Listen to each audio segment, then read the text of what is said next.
اللهم صل على محمد وآل محمد وعجل مجلس کی قبولیت کے لیے بلند تر صلوات اللهم صل على محمد وآل محمد نعرہ تکبیر اللہ اکبر نعرہ رسالت یا رسول اللہ نعرہ حیدری یا علی حسینیت زندہ باد یزیدیت مردہ باد صلوات پر محمد وآل محمد اللهم صل على محمد وآل محمد وعجل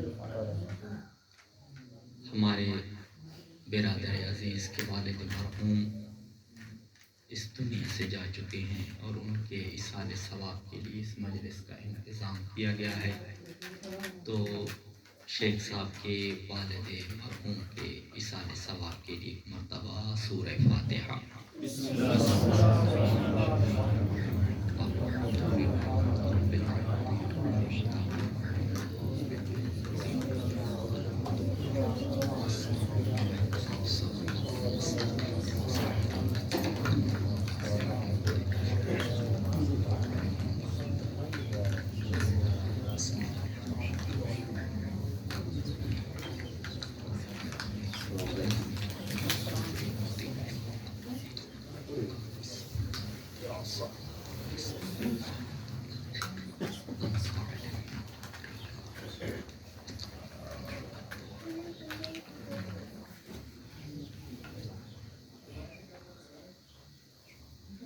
خداوند متعال مرحوم کے درجات بلند فرمائے، انہیں کروٹ کروٹ جنت نصیب فرمائے، اور انہیں امیر المومنین علیہ السلام کی خصوصی شفاعت اور امیر المومنین علیہ السلام کا جوار نصیب فرمائے۔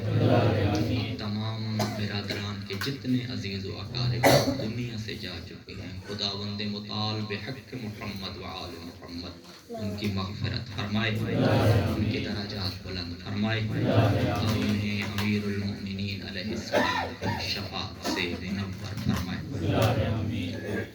اعوذ باللہ من الشیطان الرجیم، بسم اللہ الرحمن الرحیم، الحمد للہ رب العالمین، الصلاة والسلام علی اشرف الانبیاء والمرسلین، محمد وآلہ الطیبین الطاہرین المعصومین، واللعنۃ الدائمۃ علی اعدائہم اجمعین، من الآن إلى قيام يوم الدين بعد يوم الدين، أما بعد فقد قال الله تعالى في كتابه المجيد وفرقانه الحميد وهو أصدق القائلين وقوله الحق۔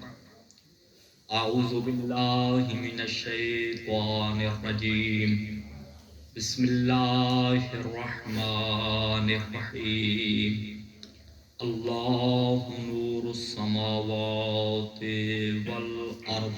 صلوات پڑھیں۔ اللهم صل على محمد وآل محمد۔ سامعین محترم، آپ بزرگان کی خدمت میں، آپ احباب کی خدمت میں خطیب کی حیثیت سے نہیں آیا، بلکہ در زہرا کے نوکروں میں نام لکھوانے آیا ہے۔ آپ صلوات پڑھیں، میں عبادت شروع کرتا ہوں۔ اللهم صل على محمد وآل محمد۔ سامعین محترم، والد کیا ہے؟ والد کی عظمت کیا ہے؟ اللہ نے والد کو کیا مرتبہ عطا فرمایا ہے؟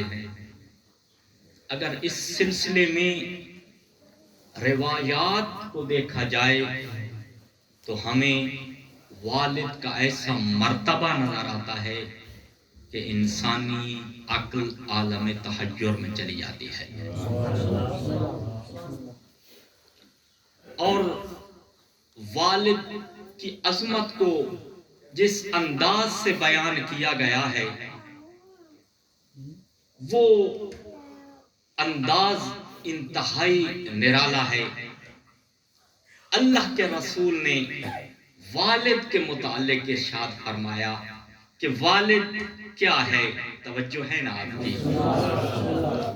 اللہ کے رسول نے ارشاد فرمایا ان الوالد باب من ابواب الجنہ، کہا والد جنت کے دروازوں میں سے ایک جنت کا دروازہ ہے۔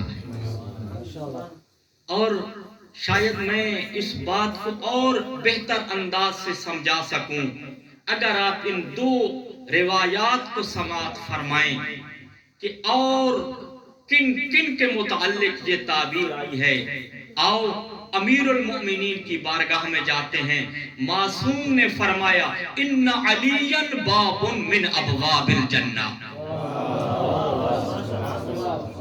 اور پھر امام حسین علیہ السلام کے متعلق بیان ہوا ان الحسین باب من ابواب الجنہ، اور اسی تناظر میں معصوم سے یہ روایت آئی اللہ کے رسول نے ارشاد فرمایا ان الوالد باب من ابواب الجنہ،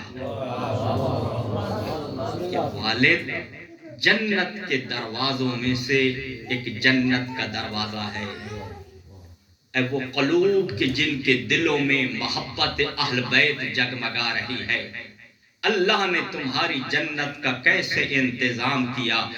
ماں کے متعلق یہ ارشاد فرمایا ان الجنت تحت رجل امہ، اللہ نے جنت کو ماں کے قدم کے نیچے قرار دیا۔ اور باپ کے متعلق کیا ارشاد فرمایا کہ یہ جنت کا دروازہ ہے۔ اے مومن، باپ جنت کا دروازہ ہے، ماں کے قدم کے نیچے جنت ہے، پھر بھی یہ جنت سے محروم رہ جائے تو کتنی بدنصیبی ہے۔ ہمارے اور آپ کے گھر میں تو جنت موجود ہے، بس اس جنت کی حفاظت کرنی ہے۔ ایک جنت کا نام والد ہے، دوسری جنت کا نام ماں ہے۔ صلوات پڑھ دیجئے محمد و آل محمد۔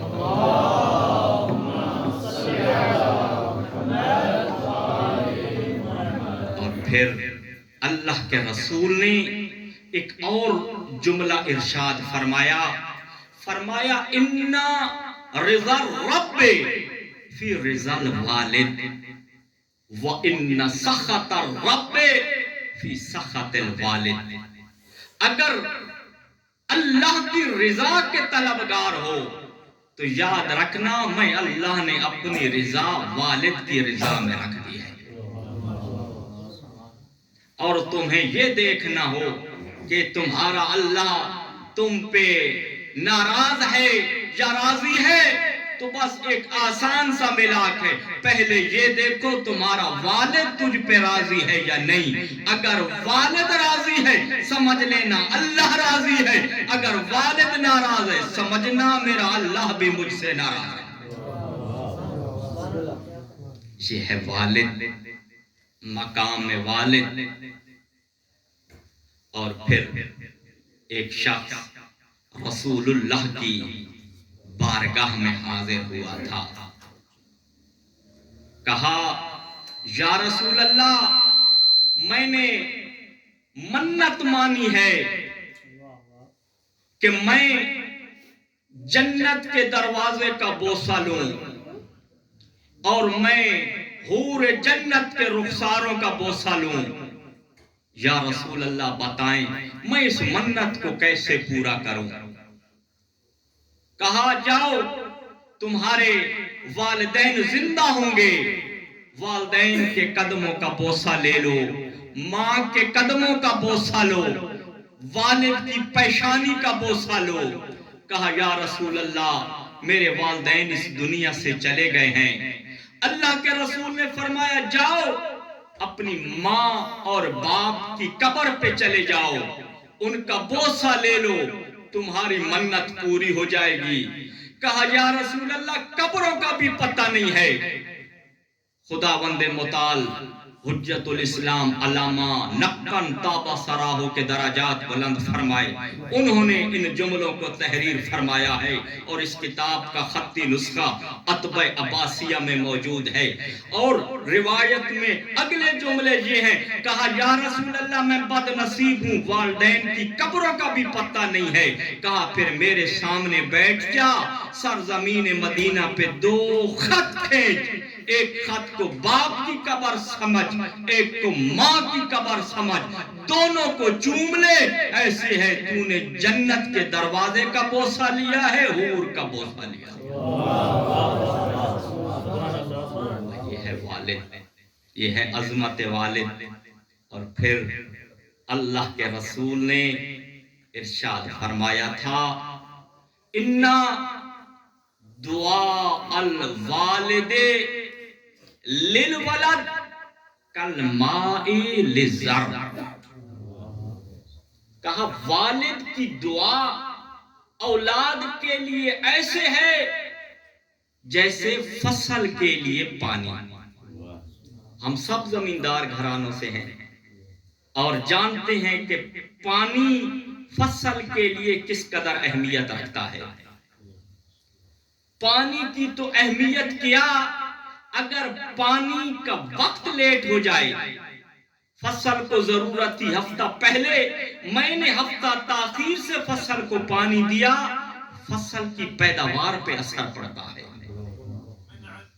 اور پھر معصوم نے فرمایا، اللہ کی رحمت نے ارشاد فرمایا، جس طرح پانی کے بغیر فصل ختم ہو جاتی ہے، تباہ ہو جاتی ہے، برباد ہو جاتی ہے، بغیر ثمر آور ہو جاتی ہے۔ اے میرے امت کے نوجوانوں یاد رکھنا، اگر تمہاری زندگی میں تمہارے والد کی دعا نہیں، جتنے علم حاصل کر لوگے ثمر آور نہ بن سکو گے۔ اگر کامیابی چاہتے ہو، ثمر آور بننا چاہتے ہو، تو اپنے والد کی دعا کو حاصل کرو۔ یقین جانیے یہ المیہ ہے، ہم بد نصیب ہیں، زندگی میں اپنے والد سے دعا نہ لے پائے۔ کیوں؟ اس کی وجہ یہ ہے ہمارے پاس فرصت نہیں ہے۔ بہرحال جنہوں نے لے لی ان کا نصیب و مقدر۔ اور پھر اللہ کے رسول نے ایک اور جملہ ارشاد فرمایا والد کی دعا کے متعلق، کہ والد کی دعا کیا ہے۔ اللہ کے رسول نے ارشاد فرمایا، اِنَّا دعا الوالد للولد کا دعا النبی لأمتی۔ باپ کی دعا بیٹے کے لیے ایسے ہوتی ہے جیسے ایک نبی امت کے لیے دعا کرے۔ یہاں تشبیہ استجابت دعا میں ہے، جیسے نبی اپنی امت کے لیے دعا کرتا ہے، اللہ اس دعا کو درجہ استجابت عطا فرماتا ہے۔ اللہ کا رسول یہ فرما رہا ہے، اگر والد اولاد کے لیے دعا کرے تو جیسے اللہ نبی کی دعا کو قبول کرتا ہے، ویسے والد کی دعا کو قبول کرتا ہے۔ کتنا بڑا رتبہ ہے والد کی دعا کا۔ اور پھر اللہ کے رسول نے ارشاد فرمایا، اربعۃ لا ترد لها دعوات، 4 بندوں کی دعاؤں کو خدا بند متعال کبھی رد نہیں کرتا، بلکہ دعا جب وہ 4 بندے دعا کرتے ہیں تو دعا کیسے مقام قبولیت پہ پہنچتی ہے۔ روایت کہتی ہے جب یہ 4 دعا کرتے ہیں، دعا منہ سے نکلتی ہے تو فتح لہا ابواب السماء، آسمان کے دروازے کھول دیے جاتے ہیں، حتی تصیر الی العرش، یہ دعا عرش پہ پہنچ جاتی ہے، اور جب عرش پہ پہنچ جائے اللہ اسے درجہ قبولیت عطا فرماتا ہے۔ وہ کون سے 4؟ فرمایا دعا الصائم حتی یفطر، جب کوئی روزہ دار وقت افطار دعا کرے، ادھر وقت افطار یہ دعا کے لیے ہاتھوں کو اٹھاتا ہے، خدا بند متعال کی آواز آتی ہو میرا بندہ میں نے تیری دعا کو درجہ استجابت عطا فرمایا ہے۔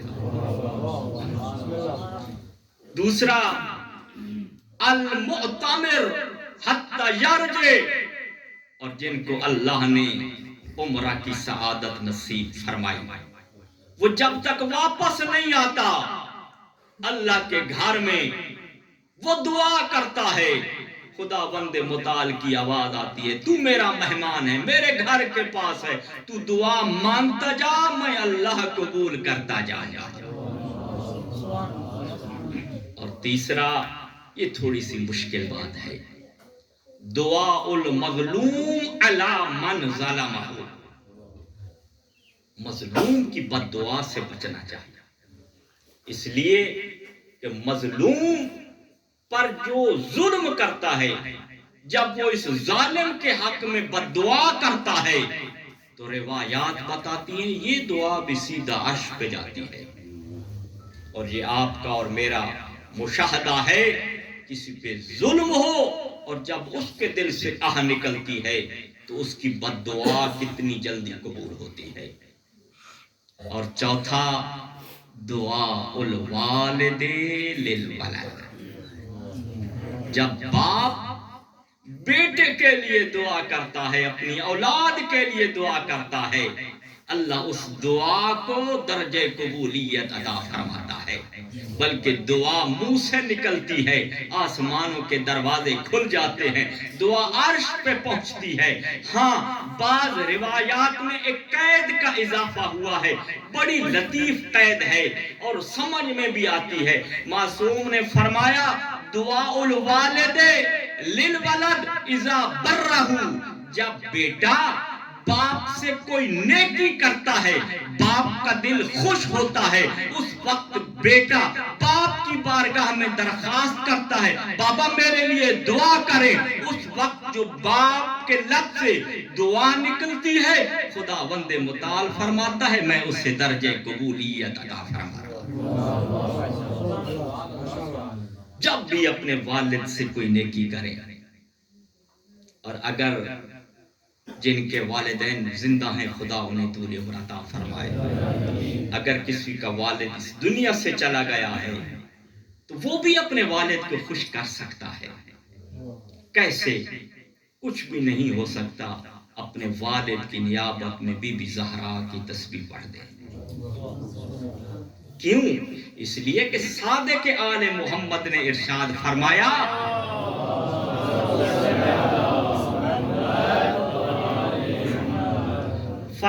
مجھے نماز کے بعد اپنی دادی زہرا کی تسبیح پڑھنا اور ایک وہ بندہ ہے جو 1000 رکعت نماز پڑھتا ہے، مجھے وہ زیادہ پسند ہے جو نماز کے بعد میری دادی زہرا کی تسبیح کو پڑھتا ہے۔ صاحب وسائل نے اس روایت کو تحریر فرمایا ہے، اور کچھ بھی نہیں کر سکتے۔ وسائل الشیعہ میں صاحب وسائل نے ایک جملہ تحریر فرمایا ہے، امام علیہ السلام فرماتے صادق آل محمد نے ارشاد فرمایا، صلوات پڑھ دیجئے محمد،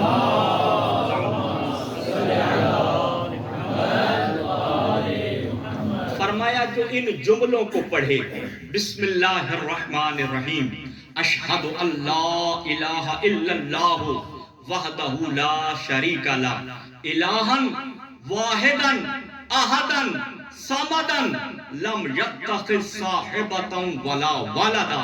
صادق آل محمد فرماتے ہیں جو ان جملوں کی تلاوت کرے خدا بند متعال انہیں 12 ختم قرآن کا ثواب عطا فرماتا ہے۔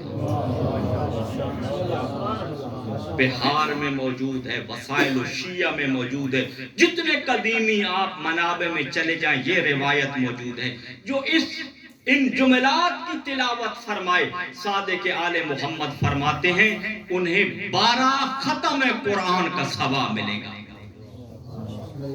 بیٹھیں ان جملات کی تلاوت فرمائیں، ثواب اپنے والد کو اپنی والدہ کو احسان فرمائیں۔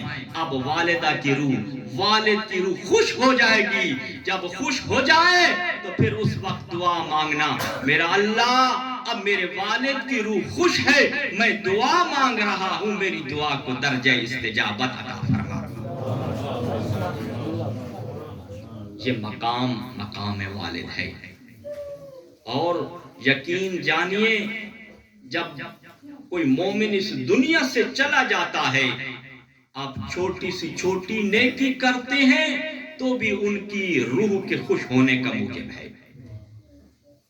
آگے نہاوندی نے اس واقعے کو درج فرمایا، وہ کہتے ہیں کہ میں نے عالم خواب میں ایک منظر دیکھا، توجہ ہے نا آپ کی، کہا میں نے عالم خواب میں ایک منظر دیکھا کہ ارواح موجود ہیں اور ساری ارواح خوشی کے عالم میں چل پھر رہی ہیں، لیکن ان کے پیچھے میں نے ایک ضعیف کو دیکھا جو بہت حزن و ملال کی صورت میں چل رہا ہے۔ میں اس کے قریب گیا، میں نے کہا اے ضعیف تو کیوں پریشان ہے؟ یہ روحیں ساری خوش ہیں، آپ غمگین ہیں، اداس ہیں۔ تو اس نے کہا یہ جو روحیں خوش ہیں ان کے گھر والے موجود ہیں، وہ ان کے لیے خیرات بھیجتے ہیں، آج انہوں نے ان کے لیے خیرات بھیجی، اللہ نے ان کو تحفے اور انعام کی صورت دی، یہ ان تحفوں اور انعام کو لے کے خوش ہو رہے ہیں۔ کہا تیرا کوئی نہیں ہے؟ کہا میرا ہے تو صحیح لیکن مجھے بھیجا کچھ نہیں۔ کہا کیوں نہیں بھیجا؟ کہا مجھے علم نہیں ہے۔ کہا تیرا بیٹا کہاں رہتا ہے؟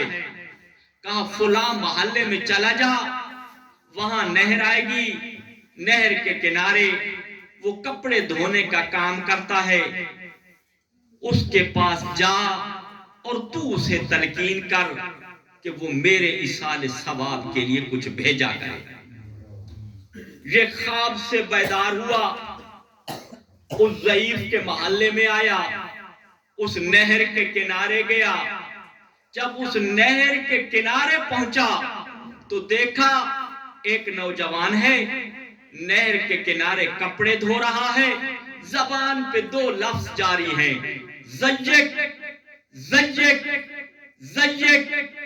یہ عالم اس کے پاس جاتا ہے اور پوچھتا ہے بھائی بتا کپڑے دھوتے وقت یہ زیک زیک کی صدا کیوں دے رہا ہے؟ کہا میرا رزق تنگ ہے، اہل و عیال سختی میں ہے، کوئی رزق میں آسانی پیدا نہیں ہو رہی، اس لیے کہہ رہا ہوں یا اللہ اور میرے رزق کو تنگ کر۔ پھر جب آدمی پہ فقیری ہو تو ایسے جملے نکلتے ہیں نا۔ تو اس عالم نے کہا اچھا چلو یوں کر، کچھ تھوڑا سا اپنے والد مرحوم کے ایصال ثواب کے لیے کوئی صدقہ دے دیا کر۔ کہا بہت غریب ہوں، میرے پاس کچھ نہیں ہے۔ اس عالم نے پھر اصرار کیا کچھ تو دو۔ کہا بھائی کچھ بھی نہیں ہے۔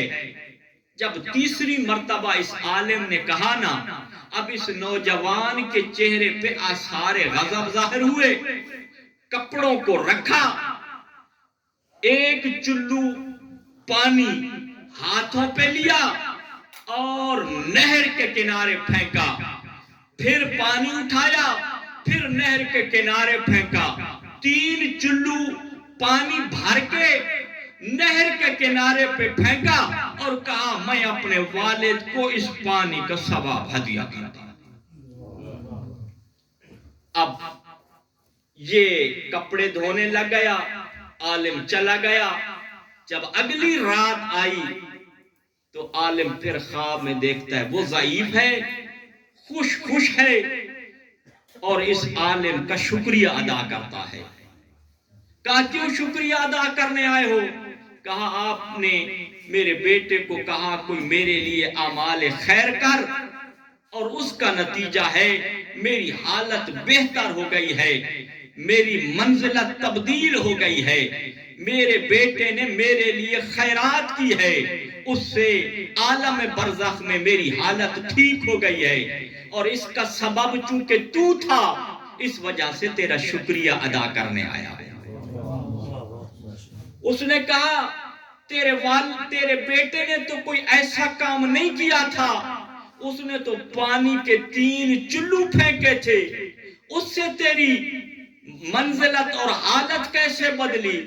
کہا ہاں، تمہیں 3 چلو نظر آ رہے تھے، ان 3 چلوؤں نے ایک ایسے جاندار کو حیات بخشی جو موت و حیات کی کشمکش میں تھا۔ کہا کیسے؟ کہا مچھلی کا چھوٹا سا بچہ دریا اس نہر کے کنارے پہ تھا، اب اس میں تڑپ تڑپ کر طاقت ختم ہو گئی تھی، نہ پانی کے اندر جا سکتا تھا، نہ پانی اس تک پہنچ رہا تھا، بس وہ اپنی موت کا انتظار کر رہا تھا۔ تو نے میرے بیٹے کو اصرار کیا کہ وہ میرے لیے کوئی خیرات بھیجے، اس نے پانی کے 3 چلو پھینکے، اس مچھلی کے بچے کو پانی پہنچا، وہ اس پانی کے ذریعے نہر کے اندر آیا، جو پہلے موت و حیات کی کشمکش میں تھا، اس پانی کی وجہ سے حیات لے کے خوش ہو کے پانی میں چلنے لگا۔ کہا یہ عمل میرے اللہ کو اتنا پسند آیا، یہ نیکی میرے خدا کو اتنی پسند آئی، اس کا صلہ اللہ نے مجھے اس عالم برزخ میں عطا کیا۔ جملہ اگلا سننے والا ہے، اب بیٹے نے یہ نیکی کی، والد عالم برزخ میں خوش ہو گیا، یہ عالم کہتا ہے اب اس کے والد نے دونوں ہاتھ اٹھائے، کہا آج میں اپنے بیٹے کے لیے عالم برزخ میں دعا کر رہا ہوں، اے اللہ اس سے آخرت میں خیر عطا فرما اور دنیا میں اس کا رزق وسیع فرما۔ یہ عالم خواب سے بیدار ہوا، کہتا ہے میں اس انتظار میں تھا، باپ نے دعا کی ہے، اب باپ کی دعا قبول کب ہوتی ہے؟ آخرت کا منظر تو دیکھیں گے، لیکن دنیا میں امیر کب ہوتا ہے؟ کہا میرا گھر اس کے گھر سے دور تھا، مگر میں مہینے 1.5 مہینے بعد دیکھنے آتا تھا، بھائی یہ امیر ہوا ہے کہ نہیں ہوا؟ کہا واللہ بخدا ابھی چند مہینے گزرے تھے، میں نے دیکھا وہ اپنے علاقے کا بہت بڑا تاجر بن چکا تھا۔ یہ ہے والد کی دعا کا اثر، اور والد کی دعا ملی کیسے؟ مچھلی کا بچہ جسے کچھ پانی کی ضرورت تھی اور نیکی کرنے والا جانتا بھی نہیں تھا، اس نے پانی پھینکا اور اس کو حیات ملی۔ یہ نیکی باپ کے لیے عالم برزخ میں راحت کا موجب بنی اور بیٹے کے رزق کی وسعت کا سبب بنی اس دنیا میں۔ بس جب بھی زیارت پہ جائیں، امام حسین علیہ السلام کی بارگاہ میں جائیں، ضرور اپنے اپنے مرحومین کو اپنی زیارت میں شامل کریں، اپنے والد مرحوم کی نیابت میں زیارت کریں، امیر المؤمنین کی زیارت کریں۔ اگر یہ بھی نہیں کر سکتے تو بس جناب زہرا سلام اللہ علیہا کی تسبیح کا ثواب ہدیہ کریں، اور پھر اس کے ساتھ ساتھ اگر والد کے کوئی واجبات رہتے ہیں ان واجبات کو ادا کریں۔ یقین جانیے اس سے بڑی خدمت والد کے لیے اور کوئی نہیں ہو سکتی کہ ان کے واجبات کو اگر آپ ادا کرتے ہیں۔ صلوات پڑھ دیجئے محمد و آل محمد۔ اللہم صل علی محمد و آل محمد۔ عزیزو عزادارو،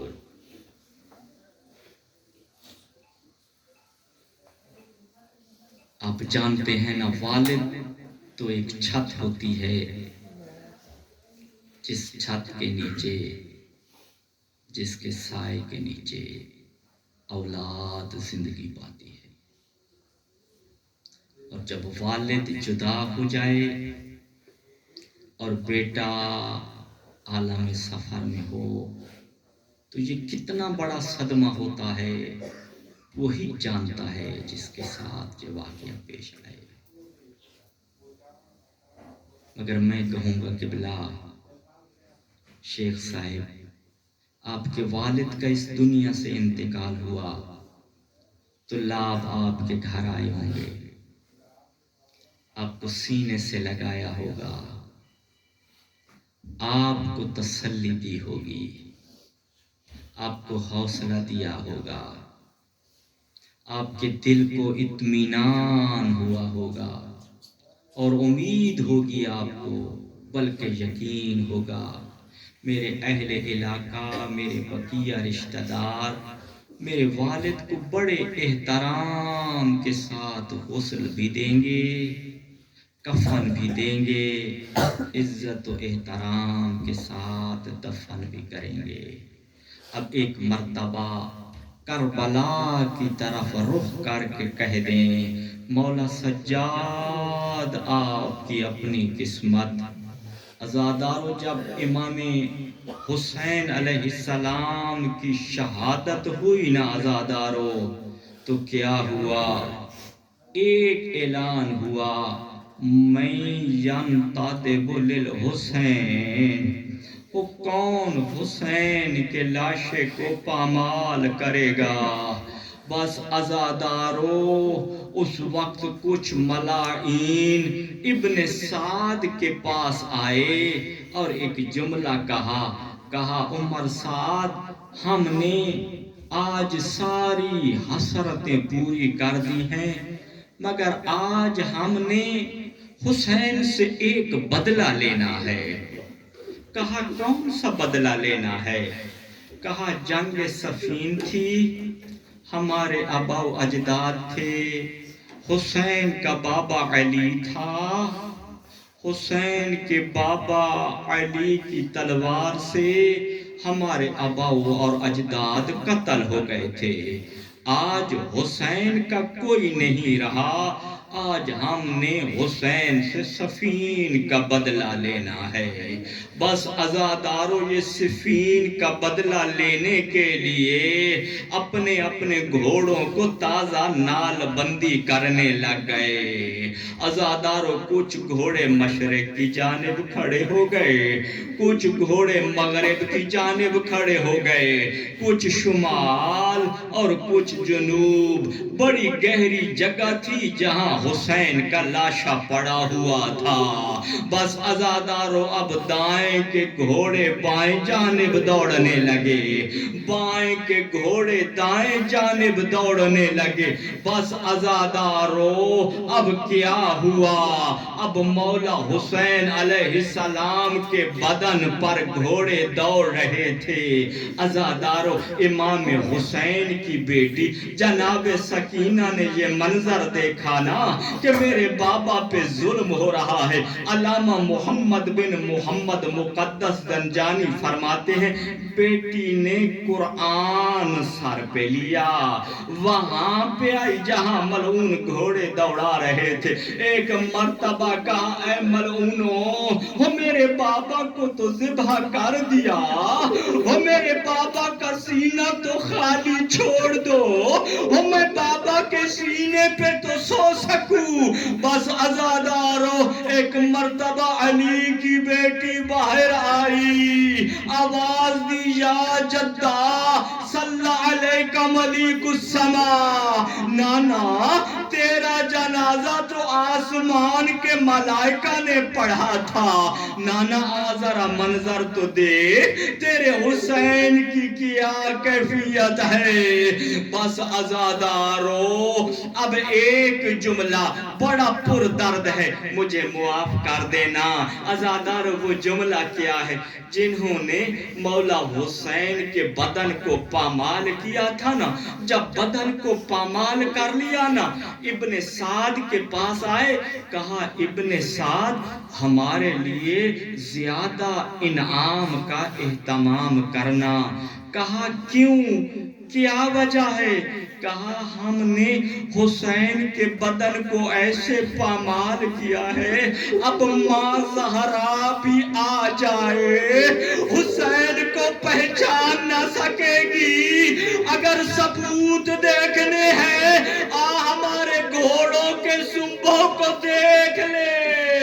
بس عزادارو، اب یہ منظر تھا، اسی منظر کو سید سجاد نے دیکھا ہوگا جب 13 محرم کو بابا کو دفن کرنے کے لیے آئے نا عزادارو، بابا کے لاشے کے پاس آئے، بابا کو دفن کرنا چاہتے ہیں، جہاں پہ ہاتھ رکھتے ہیں آیت اللہ العظمیٰ الشیخ بشیر حسین نجفی دام ظلہ الوار فرماتے ہیں، سید سجاد ہاتھ پہ ہاتھ رکھتے ہیں، ہاتھ بدن سے جدا ہو جاتا ہے۔ اب بازو پہ ہاتھ رکھتے ہیں، بازو جدا ہو جاتا ہے۔ عزادارو، جب سید سجاد نے دیکھا نا میں جہاں ہاتھ رکھتا ہوں گوشت بدن سے الگ ہو جاتا ہے، بس ایک مرتبہ آواز دی، بنی اسد والو چٹائی لے کے آؤ۔ کہا مولا چٹائی کو کیا کرو گے؟ کہا دیکھ نہیں رہے وہ میرے بابا کا بدن ٹکڑے ٹکڑے ہو گیا ہے، وہ بابا کے بدن کے ٹکڑے اٹھاؤں گا، چٹائی پہ رکھوں گا۔ بس عزادارو، بنی اسد والے چٹائی لے کے آئے، مولا حسین کا بدن سید سجاد رکھنے لگ گئے۔ عزادارو، جب لاشے کو رکھ لیا نا، بنی اسد والوں نے عجیب منظر دیکھا، کبھی دائیں جاتے ہیں کبھی بائیں جاتے ہیں۔ پوچھا مولا کہاں جا رہے ہیں، کہاں آ رہے ہیں؟ کہا میرے بابا کی انگلی کٹ چکی ہے، میں اپنے بابا کی انگلی تلاش کر رہا ہوں، ملعون نے انگوٹھی کو لے لیا تھا، میرے بابا کی انگلی کو پھینک دیا تھا۔ بس عزادارو، ایک جگہ سے انگلی کو اٹھایا، چٹائی پہ رکھا، جب پورے آزاد چٹائی پہ آ گئے عزادارو، اب سید سجاد نے چٹائی کو اٹھایا، لحد میں رکھا، لحد میں رکھنے کے بعد قبر بنائی، ایک جملہ قبر پہ لکھا، ھذا قبر الحسین الذی قتلوہ عطشانا، وہ یہ میرے بابا حسین کی قبر ہے، وہ جسے پیاسا مار دیا گیا۔ بس عزادارو، میں کہوں گا مولا حسین آپ دفن ہو گئے، مولا آپ شہید ہو گئے، مگر مولا ذرا آئے تو صحیح، اپنی بہن زینب کی حالت تو دیکھے۔ عزادارو، علماء نے لکھا سب سے آخر میں جس بی بی کی چادر لوٹی گئی وہ علی کی بیٹی زینب تھی۔ عزادارو، پوچھو آخر میں کیوں لوٹی گئی؟ کہا علی کی بیٹی کی ہیبت اتنی تھی کوئی قریب نہیں آتا تھا، خولی سب سے آخر میں پہنچا، دیکھا ایک بی بی کی چادر صحیح و سلامت ہے، کہتا ہے میں اب اس چادر کو لوٹنے کے لیے آگے بڑھا۔ عزادارو، زینب 54 سال کی ضعیفہ، خولی جوان سپاہی، عزادارو ملعون نے علی کی بیٹی کی چادر میں ہاتھ ڈالا، یہ کہتا ہے چادر کو میں نے اپنی طرف کھینچا، علی کی بیٹی نے چادر چادر اپنی طرف سے کھینچا، کہا میں چادر نہ لوٹ سکا۔ اب کہتا ہے میرے ہاتھ میں تازیانہ تھا، میں نے تازیانہ ہوا میں لہرایا، کہا ایک مرتبہ میں نے علی کی بیٹی کے چہرے پہ تازیانہ مارا۔ اب آواز آئی اے عباس آ دیکھ تو صحیح، اور تیری بہن کی چادر کو لوٹا جا رہا ہے۔ بس عزادارو چادر تو ٹکڑے ٹکڑے ہو گئی۔ اب مجھے معاف کرنا اگلے جملے سخت ہیں، مگر میں نے کتب میں یہی دیکھے ہیں۔ اب ملعون کے ہاتھ میں نیزہ تھا، جناب زینب کی بالیاں نظر آنے لگی تھی، اس نے نیزے کو آگے بڑھایا، جناب زینب کی بالیوں کو کھینچنا شروع کیا۔ جناب زینب کے کان زخمی ہو گئے، خون بہنے لگا، اور ایک مرتبہ کہا عباس تو میری سواری کو غیر ہموار جگہ سے بھی نہیں گزارتا تھا، ذرا بہن کی حالت دیکھ، چادر لٹ چکی ہے، کان زخمی ہو۔ انا للہ و انا الیہ راجعون، انا للہ و انا الیہ راجعون، انا للہ و انا الیہ راجعون۔ کریم اللہ کریم اللہ کریم اللہ، تجھے واسطہ جناب زینب کبریٰ سلام اللہ علیہا کے مصائب کا امام زمان علیہ السلام کا جلد ظہور فرما۔ کریم اللہ امام زمان علیہ السلام کا جلد ظہور فرما۔ کریم اللہ امام زمان علیہ السلام کا جلد ظہور فرما کے لیے